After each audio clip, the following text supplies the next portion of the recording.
ഇപ്പോൾ നമ്മൾ ഇതിനകത്ത് അലൂമിനിയം ലീഫിന് ഒരു കട്ടൻ ഫിറ്റിംഗ് ആയിരുന്നു. അപ്പോൾ നമ്മളിത് ഫിറ്റ് ചെയ്തിട്ടുണ്ട്. ഇത് അലൂമിനിയം വുഡിന്റെ ആണ് നമ്മൾ ചെയ്തിരിക്കുന്നത്.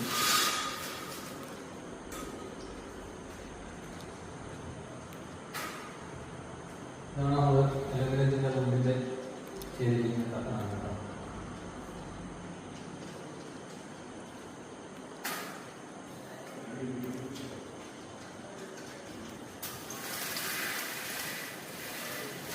വൈൻസിന്റെ കൂടെ തന്നെ നമ്മൾ അലൂമിനിയം ലീഫിന്റെ കട്ടന് ചെയ്യാറുണ്ട്. അലൂമിനിയം ലീഫിൻ്റെ ഒരുപാട് കളറുണ്ട് കേട്ടോ. നമുക്ക് ഇത്രയും കളറ് ഒരുപാട് കളർ അവൈലബിൾ ആണ്. അതിനകത്ത് ഏത് കളർ വേണമെങ്കിലും നമുക്ക് സെലക്ട് ചെയ്ത് ചെയ്യാവുന്നതാണ്. അപ്പോൾ നമുക്ക് ഇതുപോലുള്ള നല്ല നല്ല വർക്കുകൾ ചെയ്യാൻ വേണ്ടിയിട്ട് നമ്മൾ താഴെ കാണുന്ന നമ്പറിൽ കോൺടാക്ട് ചെയ്യുക. വൈൻസ്